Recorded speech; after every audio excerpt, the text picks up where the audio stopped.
Neil Armstrong को चांद की सतह पर कदम रखने वाला पहला इंसान माना जाता है, जिनकी मून वॉक और लैंडिंग से जुड़ी कुछ तस्वीरें और वीडियोस सोशल मीडिया पर आसानी से मिल जाते हैं। लेकिन ऐसे बहुत से लोग हैं जो ये मानते हैं कि नील आर्मस्ट्रॉन्ग की मून वॉक नकली है और अमेरिका ने दुनिया के सामने चांद तक पहुंचने का झूठा नाटक किया था। तो सवाल खड़ा होता है कि आखिर कुछ लोग नील आर्मस्ट्रॉन्ग के चांद पर पहुंचने की बात पर यकीन क्यों नहीं करते हैं, और क्या सच में अमेरिका ने पूरी दुनिया को बेवकूफ बनाया था? क्या सच में चांद पर उतरे थे अमेरिकी अंतरिक्ष यात्री? अमेरिकी स्पेस एजेंसी नासा ने साल 1969 में अपोलो 11 मिशन के जरिए पहली बार इंसान को चांद पर भेजा था और मिशन में कामयाबी भी हासिल की थी। इस बात को लगभग 44 साल का वक्त गुजर चुका है, लेकिन दुनिया में अभी भी कुछ ऐसे लोग हैं जो अपोलो 11 मिशन को झूठा मानते हैं। इन लोगों ने अपनी इस बात को साबित करने के लिए अलग अलग तरह की थ्योरीज भी सामने रखी हैं, जो काफी हद तक सही लगती हैं। अगर हम ये मान लें कि अपोलो 11 मिशन झूठा था, तो आखिर अमेरिका और नासा को इस तरह का झूठ बोलने की क्या जरूरत थी? दरअसल 1960 के दशक में अमेरिका और सोवियत संघ के बीच चल रहे शीत युद्ध ने व्यापक रूप ले लिया था, जिसकी वजह से ये दोनों देश विश्व की महाशक्ति बनने के लिए किसी भी हद तक जाने के लिए तैयार थे। सोवियत संघ ने स्पेस मिशन भेजने शुरू कर दिए थे, जिसके तहत स्पेस में सैटेलाइट से लेकर स्पेसक्राफ्ट तक भेजे गए थे। सोवियत संघ ही वो देश था जिसने साल 1959 में पहला मून मिशन लॉन्च किया था। हालांकि उस स्पेसक्राफ्ट में कोई अंतरिक्ष यात्री नहीं था। जब अमेरिका ने देखा कि सोवियत संघ स्पेस में अपनी पकड़ मजबूत कर रहा है, तो उसने चंद्रमा पर इंसानों को भेजने का फैसला कर लिया। हालांकि ये फैसला उस दौर के हिसाब से काफी अजीब और असंभव लगता था, लेकिन अमेरिका ने 1 या 2 बार नहीं बल्कि 6 बार इंसान को चंद्रमा पर भेजने का कारनामा कर दिखाया था।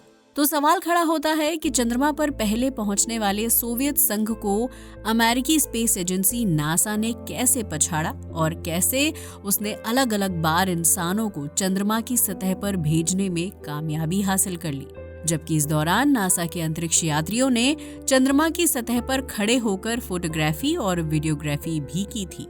फोटोग्राफी की समझ रखने वाले लोग अपोलो 11 मिशन पर डाउट करते हैं, क्योंकि उनका मानना है कि अंतरिक्ष के मुश्किल हालात और स्पेस सूट पहनकर फोटोग्राफी करना नामुमकिन है।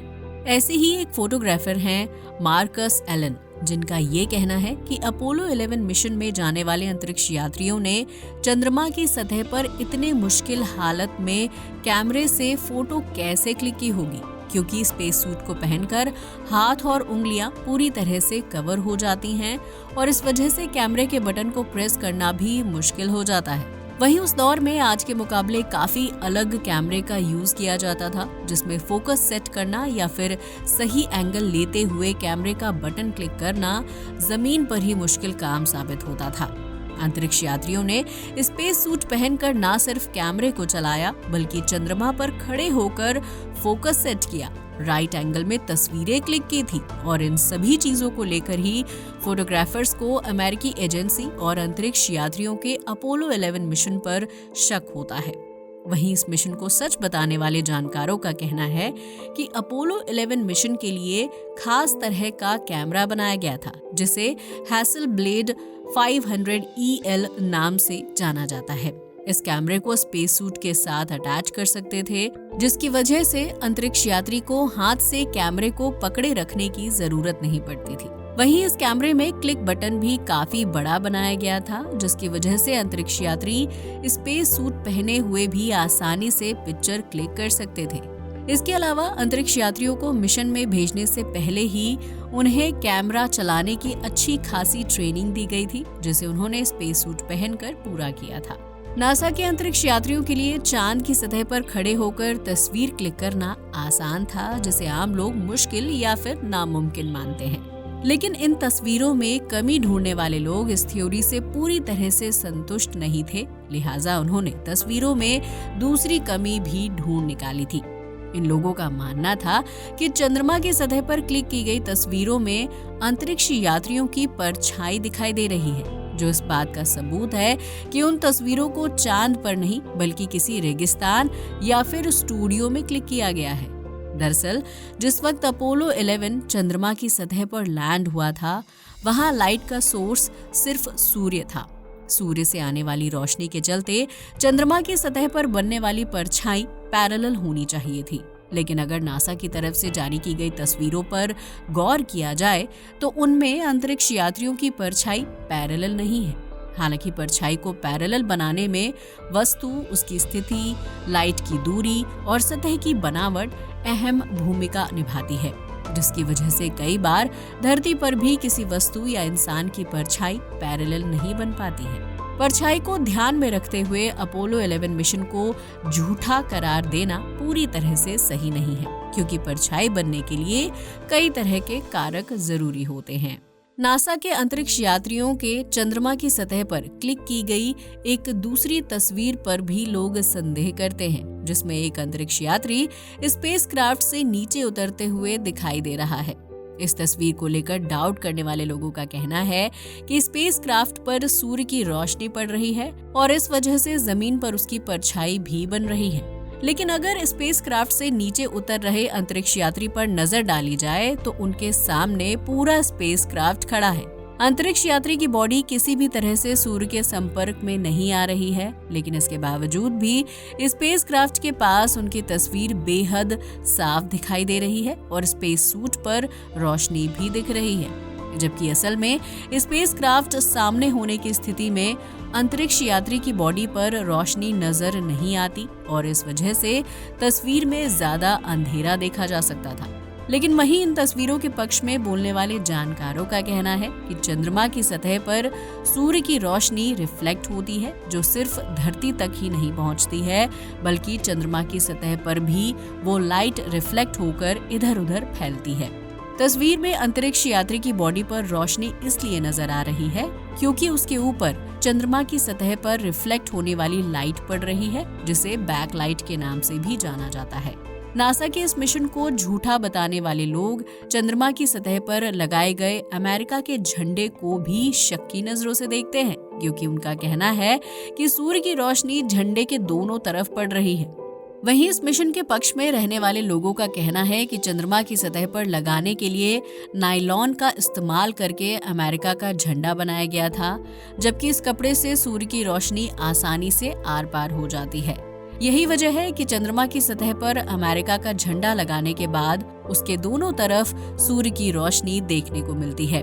इसी तरह चंद्रमा की सतह पर अमेरिका के झंडे को लहराने को लेकर भी लोग सवाल खड़े करते हैं, क्योंकि चंद्रमा पर किसी तरह की हवा या वायुमंडल नहीं है। अगर नासा के अंतरिक्ष यात्री सच में चंद्रमा की सतह पर अमेरिका का झंडा लगा रहे थे तो वो झंडा हवा के बिना कैसे हिल रहा था? इस सवाल के जवाब में बताया जाता है कि अंतरिक्ष यात्रियों ने धरती पर रहते हुए अमेरिका का झंडा लगाने की प्रैक्टिस नहीं की थी, इसलिए जब वो चंद्रमा की सतह पर झंडा लगा रहे थे तो उन्हें समस्या का सामना करना पड़ रहा था।